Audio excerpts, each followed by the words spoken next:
희준이가 이렇게 있어요. 이렇게 있으니까 기태가 얘기합니다. 미안하다 했잖아.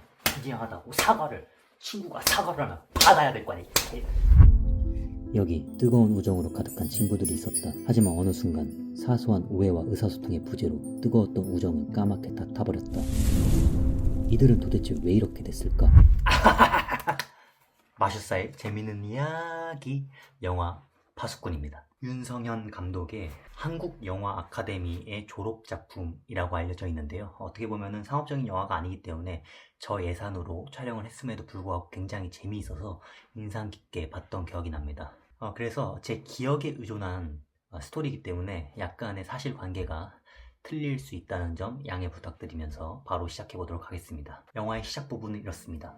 아버지 한 분이 나옵니다. 아버지 한 분이 자신의 아들의 방에 들어가서 아들의 사진첩 그리고 아들의 친구들과 찍은 사진을 쭉 봅니다. 그러면서 굉장히 슬퍼하면서 여러 복잡 미묘한 감정의 표정을 드러내면서 사진을 보고 있습니다. 자신의 아들의 친구들을 찾아다니기 시작하면서 이야기를 물어봅니다. 왜 그는 자신의 아들의 친구들을 찾아다니면서 이야기를 했을까? 그 이유는 나중에 나옵니다. 이 영화는 과거와 현재가 오가면서 영화가 진행이 됩니다. 아버지가 그렇게 자신의 아들의 친구들을 찾아다니는 그 장면들은 현재의 장면들이고요. 과거에 자신의 아들이 속해 있던 그 팸이 있어요. 가장 친한 3명의 친구들의 이야기가 나오는데 그 이야기가 과거의 이야기입니다. 여러분들의 이해를 돕기 위해서 과거의 이야기부터 차근차근 시작하도록 하겠습니다. 굉장히 흥미로우니까 끝까지 들어주시기 바랍니다. 자, 영화의 주인공은 기태, 그리고 희준이, 그 다음 동윤이 이렇게 3명의 친구가 나오고요. 이 3명은 가장 친한 친구, 절친들입니다. 기태 역할에 이재훈 배우님이 맡아주셨고요. 희준이는 여러분들이 잘 아시는 박정민 배우님, 그리고 동윤이 역할에는 얼굴을 아는데 성함을 까먹었습니다. 아무튼 그 유명한 또 배우가 계십니다. 자, 여기서 기태는 소위 말해서 일진입니다. 동윤이는 기태와 중학교 때부터 굉장한 절친 사이였습니다. 그리고 고등학교 때 올라와서 친해진 친구가 바로 희준이라는 친구입니다. 극 중에서는 아마 백희라는 별명으로 불립니다. 자, 그래서 기태는 일진이고요.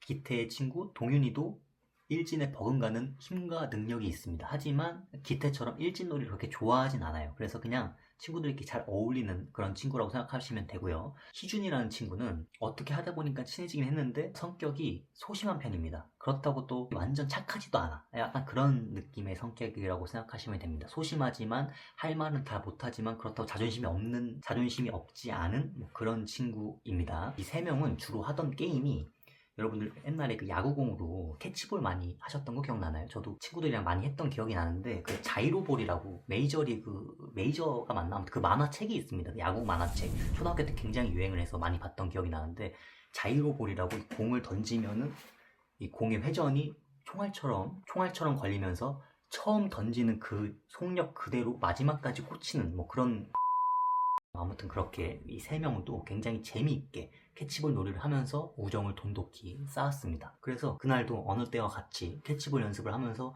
친구들끼리 3명이 아주 재미있게 놀고 있었던 와중에 기태라는 친구가 이야기를 합니다. 기태가 학교 짱이죠. 야, 내일 세정이도 오고 보경이도 오는데 같이 여자애들끼리 이렇게 조인해서 우리 놀자. 그러니까 동윤이의 표정이 굉장히 밝아집니다. 왜냐하면 세정이라는 여자인 친구를 동윤이가 좋아하기 때문이죠. 그래서 흐뭇하게 내일 그래 같이 재밌게 놀자. 그리고 희준이도 표정이 발그레해집니다. 왜 그럴까요? 바로 보경이라는 친구를 희준이는 마음에 품고 있었습니다.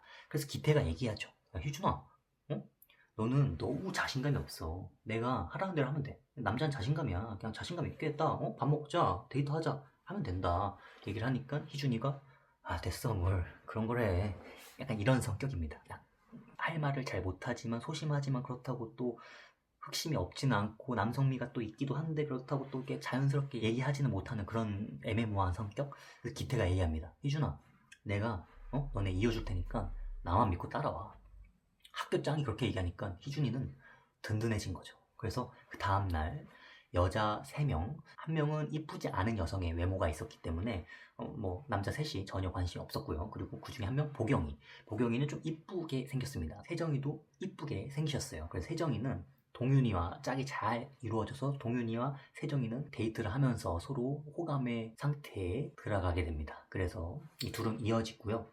그걸 보경이랑 이제 희준이랑 이어주려고 기태가 얘기를 합니다. 야, 보경아, 희준이랑 좀 얘기 좀 하고 해봐. 희준이 진짜 멋있는 남자야. 제가 누누이 얘기를 하지만 누군가를 이어주기 위해서 한 명이 이렇게 관섭을 하는 순간, 그리고 소문이 나는 순간, 어떤 여자한테 얘가 너 좋아한다라는 식으로 얘기하는 순간 이 여자는 부담을 느끼고요. 그리고 이 여자는 이 남자한테 호감이 떨어지기 마련입니다. 물론 이 남자가 워낙 잘생기고 매력적인 남자면 소문이 나든 말든 상관이 없습니다. 근데 보통 우리처럼 이렇게 평범하게 생긴 순간 내가 누군가를 좋아한다는 소문이 내가 이 여자한테 표현하기도 전에 퍼졌다? 이 여자는 굉장히 부담스럽고 만나기 싫은 상태가 된다고 저는 생각합니다. 영화에서도 역시 이 보경이는 희준이한테 마음이 없어 보여요. 오히려 학교 일진인 기태한테 눈길이 가기 시작합니다. 알았어, 내가 얘기해볼게 하면서 계속 힐끗힐끗 기태를 보기 시작해요. 여기서부터 이 세 명의 우정은 금이 가기 시작하는 걸 저는 개인적으로 느꼈습니다. 자, 그러던 어느 날 학교 생활을 열심히 담배도 피우고 술도 마시고 하면서 충실히 하던 와중에 오토바이가 지나가네. 아, 지금 이게 얘기를 하려면 꼭 오토바이가 지나가고 비행기가 지나가고 왜 그런지 모르겠어요. 아무튼 그러던 와중에 희준이, 박정민의 집이 비게 되는 겁니다. 집이 비었다는 건 무엇일까요? 고등학교 때 파티인 거죠. 그래서 부모님이 없는 그 집, 빈 집에 친구들을 다 불러서 거기서 술도 마시고 담배도 한번 피고 서로 얘기도 하고 뭐 그런 광란의 파티를 즐기기 시작합니다. 그래서 희준이의 집에 기태, 희준이, 동윤이 다 모이고요. 그 여자애들도 당연히 왔겠죠. 서로 얘기도 하고 사랑을 싹트기 시작하는데 그때 분명히 기태는 얘기합니다. 희준아, 이거 기회야. 너네 집까지 왔는데 내가 진짜 잘 되게 해줄게. 나만 믿어.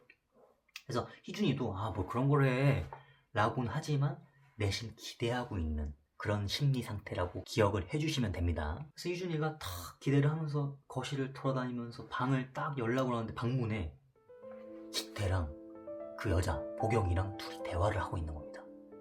근데 보경이의 그 눈빛이 예사롭지가 않아요. 뭐야, 약간 이런 느낌. 그러니까 희준이는 굉장히 마음이 어떻겠어요. 이 새끼 나랑 잘 되게 해준다고 하더니 왜 저기 단둘이 방에서 웃으면서 얘기를 하지? 이미 마음이 확 식었어. 마음이 확 나빠졌어. 그러고 나서 꿍꿍해 있는데 이때 보통의 남자들이라면 문을 열고 들어가서 뭐하냐 여기서 나와서 얘기하자 뭐 이렇게 할 수도 있는 거고 아니면은 뭐 기태한테 직접 가가지고는 나랑 잘 되게 해준다더니 뭐하는 거야 이렇게 얘기할 수도 있는 거잖아요. 하지만 우리 희준이의 성격은 그렇지 않습니다. 마음이 꿍해 있어요. 굉장히 기분이 안 좋은 상태예요. 왜냐면 내 여잔데 하지만 말은 못해. 그런 상태에서 거실에서 희준이와 기태가 마주쳤습니다. 마주쳐서 이제 물 한잔 하면서 술도 많이 마셨겠다. 이제 물로 좀 해장하는 거예요. 물 마시면서 이제 서로 얘기를 하는 거죠. 희준아, 야, 보경이랑 좀 얘기도 하고 해. 왜 계속 보경이 혼자 냅둬? 지금 너 기다리는 것 같은데. 마음에도 없는 소리 합니다. 방금 전에 방 안에서 희희랑 나 거렸으면서. 지도 알아요. 보경이가 희준이 안 좋아하는 거. 약간 제가 봤을 때 기태의 성격도 문제가 있어요. 보경이가 희준이를 안 좋아하는 걸 뻔히 알면서 보경이가 나한테 호감이 있는 거 자기도 알면서 잘 되게 해준다면서 지가 즐기는 그런 느낌을 전 받았습니다. 아무튼 그때 희준이의 표정 굉장히 안 좋아지면서 얘기는 할 건데 근데 기태야 너 아까 방에서 재밌는 얘기 하던데 무슨 얘기 했냐? 이렇게 소심하게 물어봅니다. 근데 기태가 얘기를 하죠. 야 별거 아니야 별거 아니고 그냥 별거 아닌 얘기 했어. 아무튼 야 좀 잘 좀 해봐라. 보경이 너한테 관심 있는 것 같던데. 여기서 희준이는 기분이 확 상했습니다. 왜냐면 방 안에서 아마 보경이가 기태의 허벅지를 이렇게 치면서 웃는 장면이 나왔던 걸로 기억을 하는데 아닐 수도 있어요. 기억에 의존한 거기 때문에. 그렇게 하고는 뭐 팔도 터치하고 뭐 이런 스킨십을 받기 때문에 희준이는 그런 말을 믿지 않죠. 그냥 굉장히 기분이 안 좋은 상태입니다.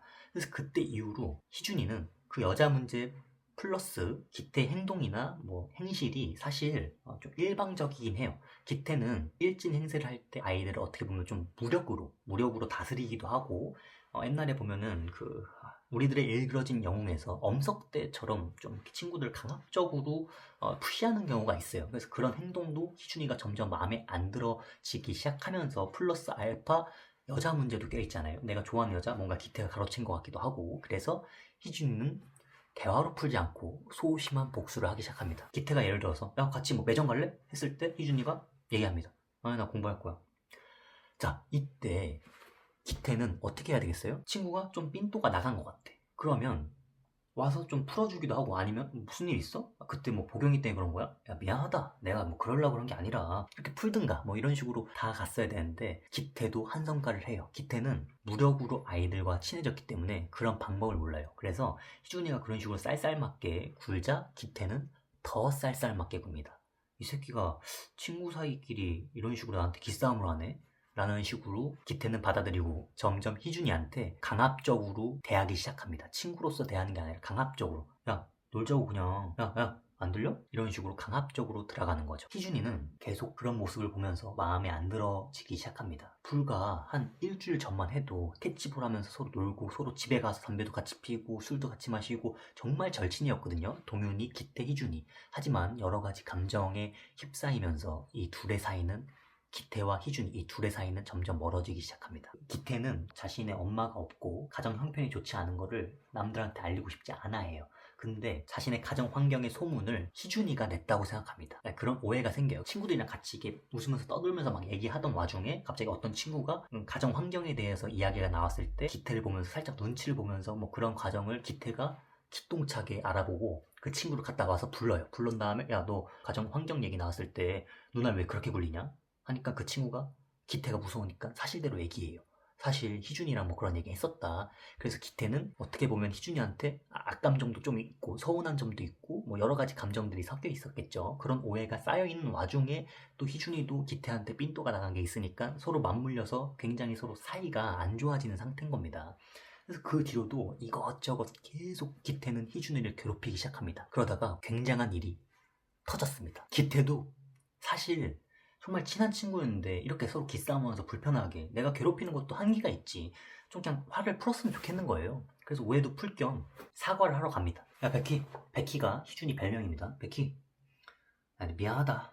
진심 어린 사과를 합니다. 미안하다 진짜. 그러니까 희준이가 얘기합니다. 됐어. 안 미안해도 돼.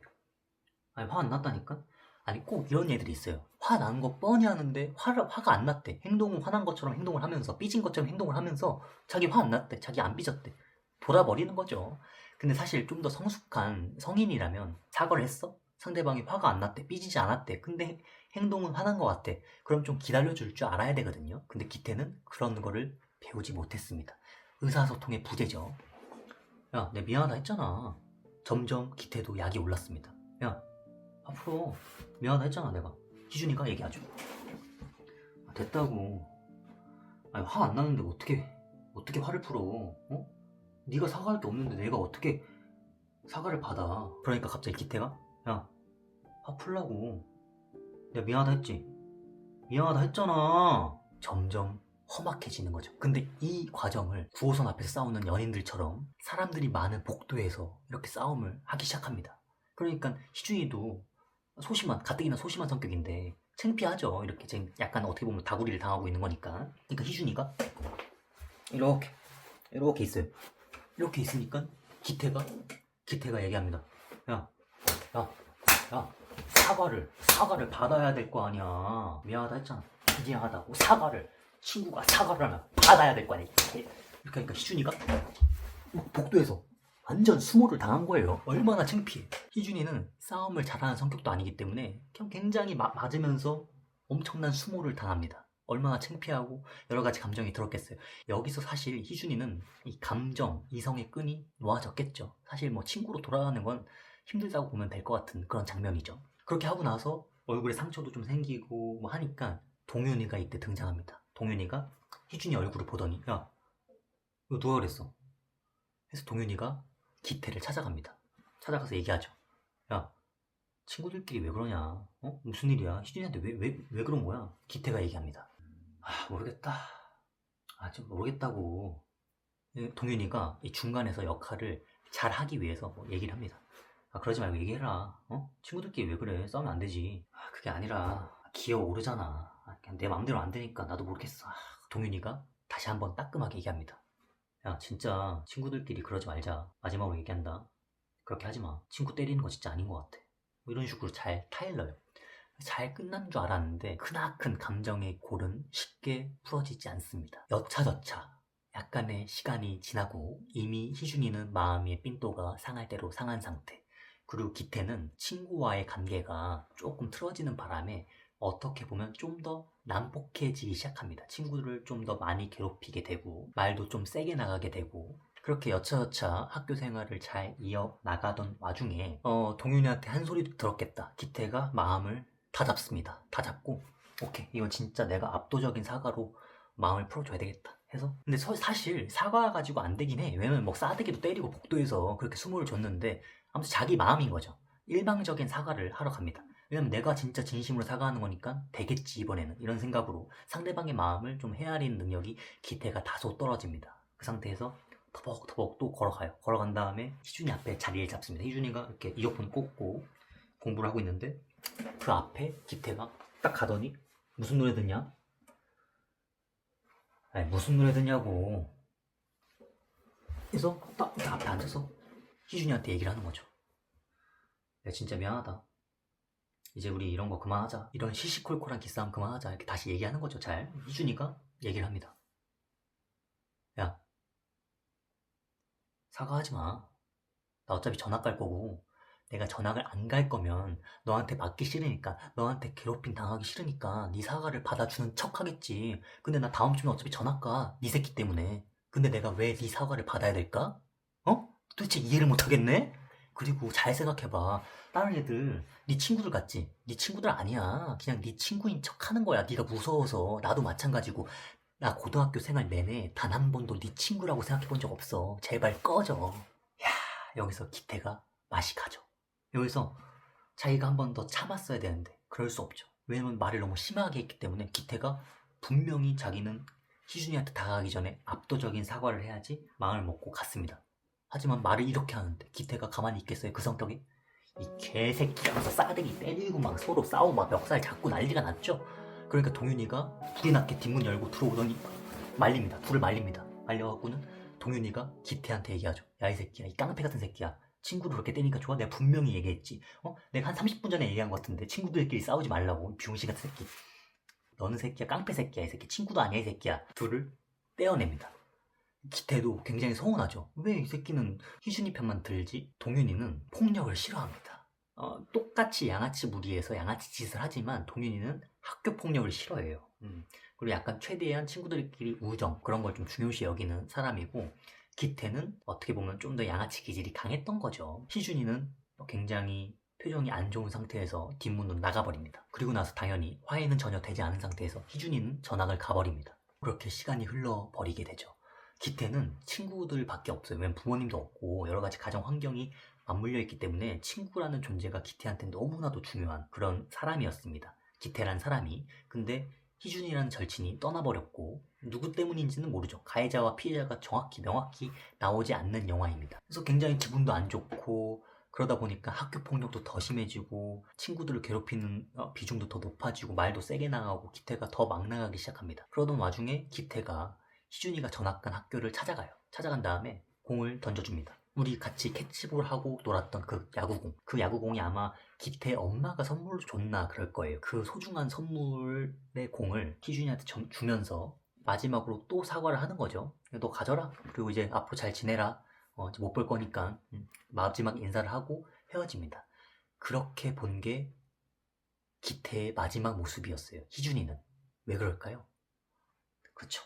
바로 기태는 죽었기 때문이죠. 처음 나왔던 아버지가 기태의 아버지고요. 기태의 아버지는 자신의 아들이 죽었기 때문에 자신의 아들의 친구들을 찾아다니면서 왜 내 아들이 죽었을까를 질문을 하면서 다녔던 겁니다. 왜냐면 스스로 목숨을 끊은 걸로 예상이 되기 때문에 왜 그랬을까에 대한 의문이 아빠로서 계속 있을 거 아니에요. 왜 죽었을까를 뒤에 계속 말씀을 드리도록 하겠습니다. 그래서 희준이는 그 공을 받고 잘 간직을 한 상태에서 마지막으로 기태의 그 뒷모습을 보는 게 희준이가 기억하는 기태의 마지막 모습입니다. 그러고 나서 기태는 학교 생활을 계속 이어갔겠죠. 근데 이미 나사 하나 빠진 어떤 잘못 돌아가는 톱니바퀴처럼 친구들과의 사이도 안 좋아지고 여러 가지 갈등들이 생기기 시작합니다. 그 중에 하나가 동윤이, 가장 친한 친구 동윤이와의 소통의 부재가 또 시작돼요. 이거 굉장히 중요한 내용인데 솔직히 잘 기억이 안 나는데 급하게 좀 마무리를 하겠습니다. 자, 기태가 동윤이한테 얘기를 합니다. 야, 동윤아, 너 요즘에 세정이랑 잘 만나고 있어? 동윤이가 얘기하죠. 잘 만나고 있지. 근데 이미 동윤이도 기태에 대한 마음이 좀 식었어요. 왜 식었냐? 희준이한테 분명히 그렇게 하지 말라고 했고 그 말을 듣지 않고 희준이를 계속 기태가 괴롭혔고 결국 희준이가 전학까지 가버린 상태입니다. 동윤이도 이 기태의 성질머리에 살짝 질린 상태예요. 그 상태를 잘 기억을 해주시면 됩니다. 왜 갑자기 사이가 안 좋지? 라고 할 게 아닌 게 그런 사정이 있었습니다. 기태가 얘기를 해요. 이때도 기태가 늦지 않았어요. 동윤이와의 관계마저도 틀어지지 않게 잘 얘기할 수 있었어요. 하지만 기태도 자존심이 있기 때문에 건드려서 안 될 걸 건드리기 시작합니다. 동윤아, 네 여자친구 잘 만나고 있냐? 동윤이가 얘기하죠. 잘 만나고 있지. 기태가 얘기합니다. 네 여자친구 근데 이걸 얘기해야 되나 말아야 되나 진짜 고민이 된다. 고민이 돼. 동윤이가 얘기합니다. 뭔데? 얘기해봐. 편하게 얘기해. 괜찮아. 아니야. 이거 얘기하면 안 될 것 같아. 동윤이가 얘기하죠.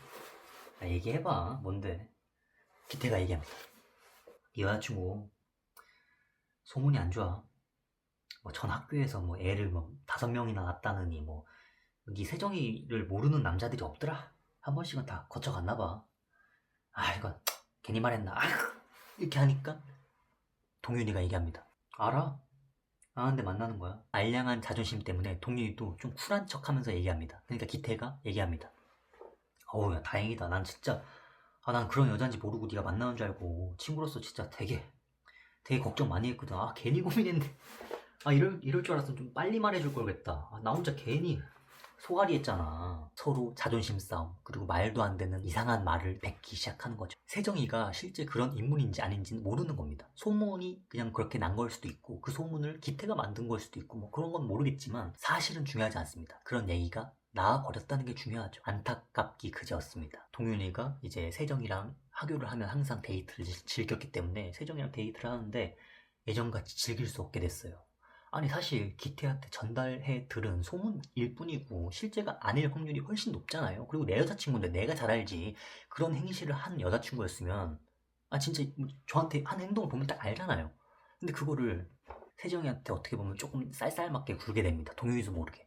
그러면서 데이트도 하는 둥 마는 둥 듣는 얘기도 이렇게 듣는 둥 마는 둥 하니까 세정이가 눈치를 채고 너 무슨 일 있지? 이렇게 얘기해요. 동윤이가 얘기 안 하죠. 거기서 네 그렇게 너 모르는 남자가 없다던데? 그런 소문이 돌던데? 이렇게 얘기할 수 없잖아요. 동윤이도 그냥 가만히 아니야 하니까 세정이가 그러면 네가 차고 있는 그 시계 나 줘.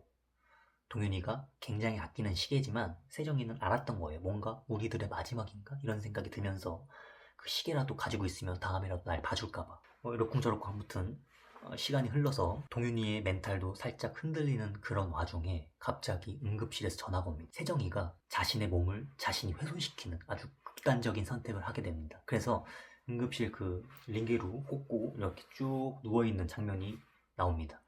동윤이가 겁나 막 뛰면서 땀 뻘뻘 흘리면서 응급실 문 여니까 세정이가 누워서 자신의 몸을 극단적인 선택을 하면서 끊어내려고 했던 그런 장면이 있었나 봐요. 그러니까 동윤이가 굉장히 멘탈이 안 좋아지겠죠. 멘탈이 안 좋아지는 것뿐만이 아니라 거의 반쯤 넋이 나갔습니다. 내 여자친구를 못 믿었다는 죄책감도 있을 것이며 아니면 내 여자친구가 그냥 단지 이렇게 됐다는 속상함도 있을 것이며 여러 감정이 휘몰아쳤겠죠. 그래서 눈물을 흘리면서 동윤이가 맛이 나가버려요. 그래서 그때부터 학교를 나가지 않습니다. 방에서 틀어박혀 있는 거예요, 계속. 얼마나 죄책감이 심하겠어요. 내 여자친구가 그런 선택을 했는데 학교에 동윤이가 나오지 않자 기태가 동윤이를 찾아갑니다. 사실 말은 그렇게 세게 하고 여자친구 험담도 하고 했지만 기태한테 친구는 희준이, 동윤이밖에 없었던 거거든요. 근데 동윤이마저 잃을 수 없었던 기태는 또 자존심을 내려놓고 동윤이 집에 찾아갑니다. 삐그드 문 열고 동윤이 집에 들어가서 동윤이 방에 똑똑 노크를 하고 들어갑니다. 동윤이는 반쯤 넋이 나간 상태에서 베개를 끌어안고 이렇게 그냥 TV를 보고 있었어요. 기태가 말을 걸죠. 야, 학교를 왜 안 나와? 안 나올 거면 연락이라도 좀 주지. 무슨 일 있었어? 무슨 일은 지가 만들어 놓고. 참 재밌는 얘입니다. 동윤이가 얘기합니다. 꺼져라. 아니면 야, 할 말만 하고 가라. 아니, 너 뭐 하는지 궁금해서 그냥 왔지. 동윤이가 얘기합니다. 그러니까 할 말이 뭔데? 기태가 얘기합니다. 학교 나오라고. 무슨 일이냐 해서 그냥 걱정돼서 와봤지. 친구가 친구 집에 놀러 오는데 이유가 있냐? 동윤이가 얘기합니다. 친구? 친구? 세정이 만났냐? 기태가 얘기합니다. 세정이? 세정이를 기태가 만나서 둘을 이간질 시켰는지 뭐 어떻게 했는지 뭐 정확한 장면은 아마 영화에서 안 나올 겁니다. 근데 여러 가지 생각을 할 수 있겠죠. 뭐 만나가지고는 사실 네 그런 소문 있는 거 다 알고 뭐 동윤이가 만난다 뭐 이렇게 이간질을 했을 수도 있고 아니면 안 만났을 수도 있고 뭐 모르는 건데 아무튼 서로 이제 감정이 골이 깊어진 상태에서 또 굉장히 험한 대화가 오고 갑니다. 기태가 그때는 좀 자존심을 진짜 마지막까지 부리지 않아요. 왜냐면 희준이라는 친구를 잃어봤기 때문에 끝까지 얘기합니다. 야 진짜 너까지 날 떠나면 나 어떡하라고? 나 어떡하라고? 진짜 나 어떡하라고 얘기를 하는 겁니다. 이 기태는 근데 되게 웃긴 게 내가 상대방한테 무슨 행동을 했는지 아직까지도 생각을 안 해요. 그냥 내 감정이 제일 중요한 거야. 네가 날 버리면 안 되지. 이런 스탠스입니다. 아니 내가 지금까지 한 행동이 있는데 그걸 먼저 사과를 하고 그걸 끝내야 되는데 그렇지 못해요. 그냥 내가 어떤 행동을 했던지 간에 너는 날 버리면 안 되지. 넌 나한테 어떤 존재인 줄 알잖아. 약간 이런 느낌. 동윤이가 얘기합니다. 야, 니는 사회의 악이야. 너를 중학교 때부터 지금까지 고등학교 때까지 쭉 봐왔는데 솔직히 말해서 좀 역겨워. 단 한 번도 너를 친구로 생각해 본 적 없어. 희준이도 마찬가지야. 그래서 전학 갔겠지. 네 주변에는 항상 떠나가. 네 엄마처럼. 뭐 이런 식으로 완전 그냥 끝까지 가버리는 거예요. 이 동윤이가 또 완전 막 눈시를 붉어지면서 진짜 악에 받쳐고 막 얘기해요. 제발, 제발, 내 눈앞에서 꺼져. 얘기를 하니까 기태가 얘기합니다. 너 그 말 진심이야? 너 진짜 마지막 가슴에 메어오는 거예요. 왜냐면 진짜 마지막 친구였던 이 동윤이까지 나를 버린다는 그 생각에 너 그 말 진짜 진심이야? 마치 연인 같아요. 그러니까 동윤이가 얘기하죠. 진심이고 자시고 뭐가 필요해? 나는 한 번도 지금까지 거짓말을 해본 적이 없는 사람이야. 제발 꺼져. 하니까 기태의 동자가 동태 눈깔처럼 변하더니 방문을 열고 나갑니다. 여기서 희준이와 마찬가지로 동윤이가 보는 기태의 마지막 모습이었습니다. 그리고 나서 기태는 아마 친구 2명을 잃었잖아요. 누군가는 야 친구랑 좀 싸웠다고 무슨 극단적인 선택을 해 이렇게 생각할 수 있지만 기태의 삶에서는 그 친구 2명이 너무나 소중했던 사람이고 이 소중한 2사람한테 내가 버림받았다는 생각에 뭐 삶의 가치를 못 느꼈을 수도 있는 거죠. 그리고 나서 기태 스스로 생을 마감했던 겁니다. 그래서 이 아버지가 현재로 돌아와서 이 아버지가 이 기태 자신의 아들의 죽음의 이유를 찾기 위해서 아들의 친구들을 막 찾아다니는데 당연히 박정민 그 희준이를 찾아갔겠죠. 찾아갔는데 희준이는 사실 전학을 갔고 그 뒤에 극단적인 선택을 했기 때문에 희준이 입장에서는 아니 이걸 왜 나한테 물론 나도 안타깝긴 하지만 동윤이가 더 잘 알지 않을까 해서 동윤이 연락처를 알려드리고요. 동윤이는 현재 이 기태의 그런 극단적인 선택에 멘탈이 또 나가서 집에서 치과하는 중입니다. 그래서 집에서 안 나와요. 아무 연락도 안 받고 아마 전화번호도 바꾸고 막 그랬을 거예요. 동윤이는 여자친구부터 해서 기태까지 얼마나 죄책감이 심하겠어요. 그래서 희준이가 연락을 합니다. 연락을 해서 만나서 동윤이한테 얘기를 해요. 야 그래도 기태 아버님은 너를 만날 자격은 있지 않을까? 연락을 이렇게 피하지 말고 좀 이야기라도 해드렸으면 좋겠다. 마지막에 무슨 일이 있었는지 그게 예의인 것 같다. 뭐 이렇게 얘기를 하고 용기를 내서 동윤이도 그 죄책감을 아는 상태로 기태의 아버지와 만나게 됩니다. 그래서 만나서 기태의 아버지가 물어봐요. 도대체 기태랑 무슨 일이 있었던 거니? 너네들이랑 제일 친했던 것 같은데 동윤이가 얘기를 해요. 아 사실 아버지 뭐 이런저런 일이 있었는데 저도 잘 하면서 갑자기 호흡이 가빠지면서 화장실을 잠깐 갔다 오겠다고. 그러니까 동윤이도 굉장히 마음이 안 좋은 거겠죠. 그래서 화장실에 가갖고는 세수를 합니다. 마른 세수. 거울을 봐요. 거울을 보고 이걸 어떻게 말씀을 드려야 될까 뭐 여러 가지 감정들이 또 오가는 와중에 그냥 도망을 쳐버립니다. 런. 아버지를 카페에 냅두고 그냥 도망쳐 나와버려요. 그 죄책감과 그 중압감을 이겨내지 못한 거죠. 그렇게 하면서 영화가 끝이 납니다. 실제로 이 박정민 배우와 이재훈 배우가 서로 맞닥뜨리면서 감정을 쓰는 씬들이 굉장히 많은데 때리는 씬도 이재훈 배우가 실제로 박정민 뺨을 후렸다고 하더라고요. 연기면 보통 이게 맞는 척을 할 수도 있는데 실제로 막 뺨을 때리고 해서 박정민 배우도 연기를 하는데 좀 더 몰입이 될 수 있었다. 뭐 그런 얘기도 있고 오늘의 마술사의 재밌는 이야기는 여기서 마치도록 하겠습니다. 그럼 전 이만. 이미 다 타버린 관계였어도 내가 조금만 더 신경 썼더라면, 그 마지막 순간에 얘기만이라도 잘했더라면 이렇게 아예 사라져버리진 않았을 텐데 참 아쉽다.